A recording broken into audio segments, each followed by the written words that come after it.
ఊహించందని పరిణామాలు చోటు చేసుకుంది. మరోసారి సైనిక చర్యకు సిద్ధం అంటున్నారు ట్రంప్. చర్యలకి సహకరించకుంటే అంటే ప్రస్తుతం జరుగుతున్న చర్చలకి కనుక సహకరించకపోతే మళ్ళీ తన సైన్యాన్ని దించుతారంటున్నారు డొనాల్డ్ ట్రంప్. ఇది లేటెస్ట్ వార్నింగ్ ఆయన నుంచి వచ్చింది. అయితే సిచ్యువేషన్ రూమ్లో నిన్న ఉన్నతాధికారులతో ట్రంప్ ఎమర్జెన్సీ మీటింగ్ కాల్ఫర్ చేశారు. సో ఏ క్షణమైనా మళ్ళీ భీకర యుద్ధం జరిగే అవకాశం ఉంది.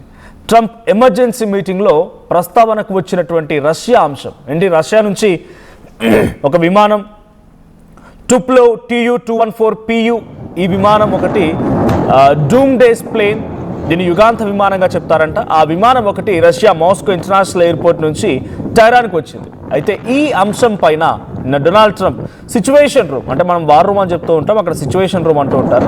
ఆ రూమ్లో ఎమర్జెన్సీ మీటింగ్ కాల్ఫర్ చేసిన సమయంలో రష్యా గురించి ఆయన మాట్లాడుకొచ్చారంట.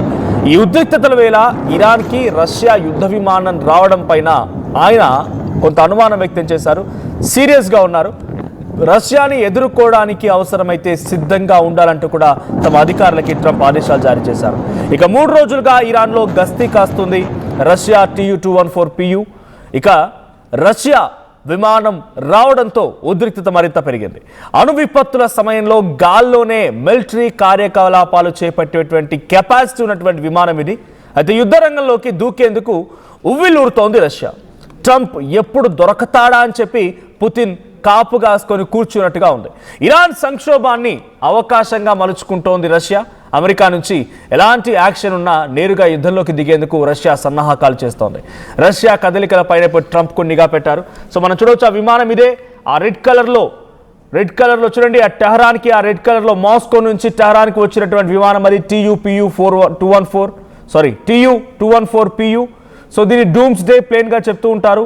యుగాంత విమానం ఇది. ఇందాక నేను చెప్పినట్టుగా అణుయుద్ధాల సమయంలో కూడా అవసరమైతే ఆ రెడ్ కలర్ చూడండి, ఆ రెడ్ కలర్ విమానం ఆ కాస్పియన్ సీ మీదుగా ఇటువైపుగా వచ్చి టెహరాన్లో ఆగిపోతుంది. ఇప్పుడు సుమారుగా 3-4 రోజులు అవుతుంది ఆ విమానం వచ్చి కూడా అక్కడి నుంచి గస్తీ కాస్తోంది. ఏ క్షణమైనా డొనాల్డ్ ట్రంప్ అటాక్ చేస్తే తమ సత్తా ఏంటో చూపించడానికి రష్యా సిద్ధంగా ఉన్నట్టుగా ఉంది. అయితే అణుయుద్ధాల సమయంలో కూడా అంటే నిజంగానే ఒక అణుయుద్ధం జరిగిందంటే ఆ సమయంలో కూడా గాల్లోనే గగనతలాన్ని పూర్తిగా తమ కంట్రోల్లోకి తీసుకొని అటాక్ చేయగల సామర్థ్యం ఉన్న కెపాసిటీ ఉన్నటువంటి విమానం అది. మరి ఆ అంతటి కెపాసిటీ ఉన్న విమానం టెహరాన్కి ఎందుకు వచ్చింది?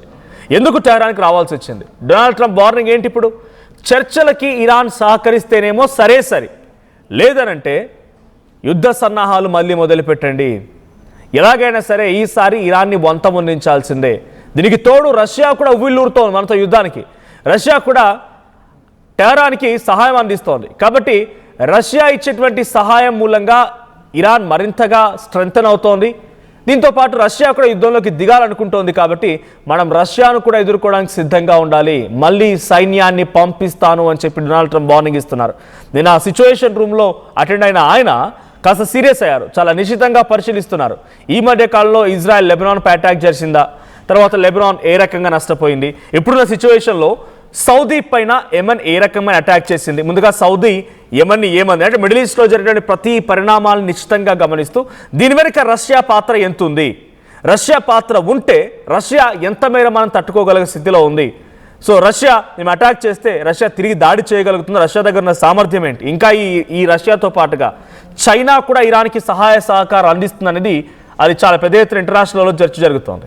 మరి నిజంగానే రష్యా ఎంట్రీ ఇచ్చినట్టుగా చైనా కూడా ఎంట్రీ ఇస్తే ఈ రెండు అగ్రదేశాలని అంటే అమెరికాతో సరిదూగడం అని కాదు, అమెరికాతో పోటీ పడగల సామర్థ్యం ఉన్నటువంటి ఈ రెండు దేశాలు కనుక యుద్ధంలోకి దిగితే అమెరికా ఏం చేయబోతోంది? ఇప్పుడు ఇదే హాట్ టాపిక్. సో రష్యా వచ్చి ఒక విమానాన్ని ఇప్పుడు అక్కడే గస్తీ కాస్తూ కూర్చుంది. అంతెందుకు మీరు గమనించండి, స్ట్రైట్ ఆఫ్ హార్మూజ్ నుంచి ఎటువంటి నౌకలు వెళ్ళడానికి వీల్లేదు. ఏదైనా నౌక స్ట్రైట్ ఆఫ్ హార్మూజ్ నుంచి ఇరాన్ వైపుగా వెళ్తుందని అంటే డొనాల్డ్ ట్రంప్ ఆపేశాడు. బికాజ్ అక్కడ ఇంపోర్ట్స్ అండ్ ఎక్స్పోర్ట్స్ ఆపడం ఒక ఎత్తు అయితే, ఇంకో ఎత్తు ఏంటంటే అక్కడి కనుక ఈ నౌకలు వెళ్తే దాంట్లో ఆయుధాలు ఉంటాయి, డెఫినెట్గా అమెరికాకి ప్రమాదమే. కాబట్టి ఇరాన్కి వెళ్ళేటువంటి నౌకలు మొత్తాన్ని నిలిపివేసింది. మరి ఇరాన్ గగనతలం పైనకి ఏదైనా ఆయుధాలు వచ్చాయా? లేదు.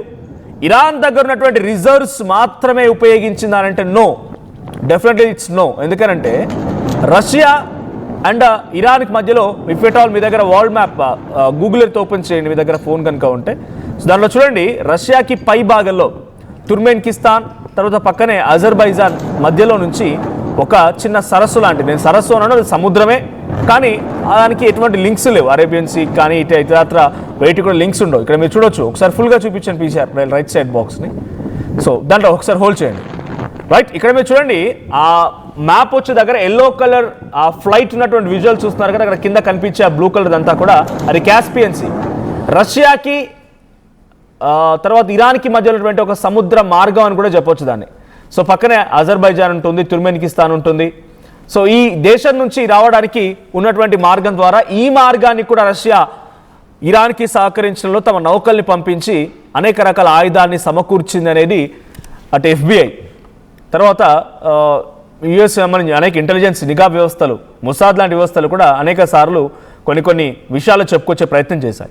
సో ఇప్పుడు ఆ కాస్పియన్ సీ ద్వారా ఏ రకంగా అయితే ఆయుధ సామాగ్రిని రష్యా నిజంగా ఇరాన్కి అందించారని చెప్తోందో, ఇప్పుడు మరోసారి రెట్టింపు చేసింది. ఎలాగైతేనే మీరు నా గురించి చర్చించుకుంటున్నారు, నా గురించి నేనే ఆయుధాలు అందిస్తున్నానని చెప్పి మాట్లాడుకుంటున్నారు. సో డైరెక్ట్గా ఆయుధాలు ఇచ్చేస్తానని చెప్పి ఒక విమానాన్ని ప్రత్యేకంగా రష్యా ఇరాన్కి పంపించిందా అనే అనుమానాలు కూడా ఉన్నాయి. సో ప్రస్తుతానికి ఆ విమానం ఇప్పుడు యుద్ధ సమయంలో రావడం, ఉద్రిక్తతల నేపథ్యంలో రష్యా ఇరాన్కి సహాయం చేస్తూ ఈ రకమైనటువంటి విమానాన్ని పంపించడం, అది కూడా ఇంతటి సామర్థ్యం కెపాసిటీ ఉన్నటువంటి విమానం, ఏకంగా అణ్వాయుధాల యొక్క దాడిని తట్టుకొని గగనతలంపై నుంచి దాడి చేయగల కెపాసిటీ ఉన్నటువంటి విమానం రష్యా నుంచి ఇప్పుడు ఇరాన్కి రావడమే బిగ్గెస్ట్ హాట్ టాపిక్గా ఉంది. ఇప్పుడు ట్రంప్ కూడా ఒక రకంగా భయపడుతున్నాడనే చెప్పాలి. నిజంగా ట్రంప్ భయపడతాడా? అంతటి ఒక ఈగోయిస్టిక్ వ్యక్తి భయపడతాడు అనుమానం మీకు కలగొచ్చు. ఇక్కడ ట్రంప్ భయపడుతున్నాడన్న నా ఉద్దేశం ఏంటి అంటే, ట్రంప్ ఇప్పటికే ఇరాన్పై ఇంతటి స్థాయిలో దాడి చేస్తున్న క్రమంలో అది డైరెక్ట్గా అమెరికా ఇరాన్ మధ్య వార్ కాదు, ఇజ్రాయెల్ ఇరాన్ మధ్య ప్రాక్సీ దేశాల సహాయ సహకారాలు అందిస్తోంది అని చెప్పి ఇజ్రాయెల్ ఇరాన్పై అటాక్కి, ఇరాన్ ఇజ్రాయెల్పై అటాక్కి ఈ యుద్ధం అమెరికా ఇరాన్ వార్గా మారింది.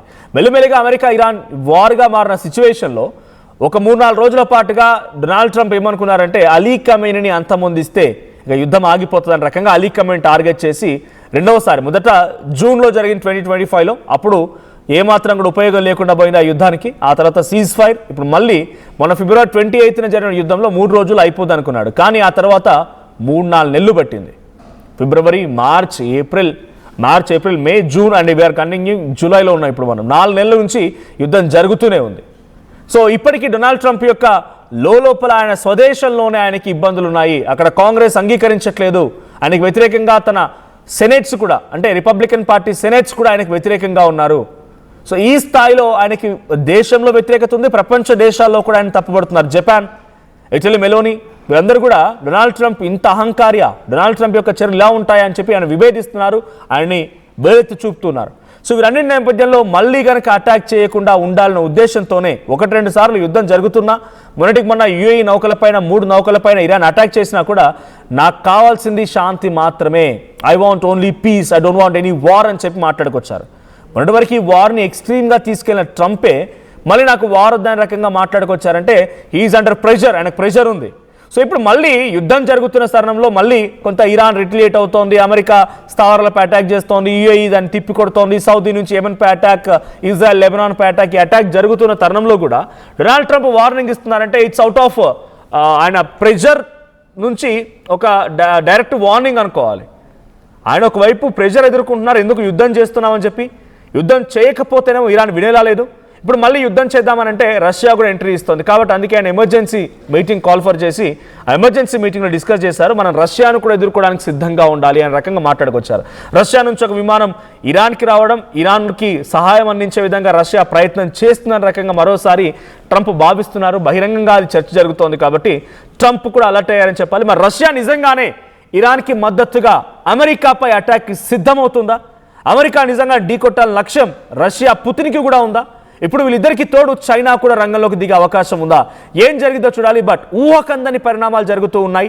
ఇప్పటి వరకు యుద్ధం ఒక అమెరికా, ఇరాన్, ఇజ్రాయెల్ ఈ 3 దేశాల మధ్య ఉన్నటువంటి యుద్ధం కాస్త రష్యా ఇప్పుడు నేరుగా ఎంట్రీ ఇస్తే కనుక ఇట్స్ ఎ నెక్స్ట్ లెవెల్ వార్గా మారబోతోంది. బట్ అటువంటి పరిస్థితులు రాకూడదనే కోరుకుందాం. సో మొత్తంగా మీ అభిప్రాయం ఏంటి? నిజంగానే పుతిన్ ఇరాన్కి సహకరించి డైరెక్ట్గా వార్లో కనుక దిగితే ట్రంప్ పని అయిపోయినట్టేనా? ట్రంప్ రష్యా మధ్య వార్ జరగబోతోందా? సో ట్రంప్ లేదా పుతిన్ ఎవరికి మీరు సహాయం అందించాలనుకుంటున్నారు? లేదంటే మీ మద్దతు, మోరల్ సపోర్ట్ ఎవరికి ఉంటుంది? కామెంట్ చేయండి.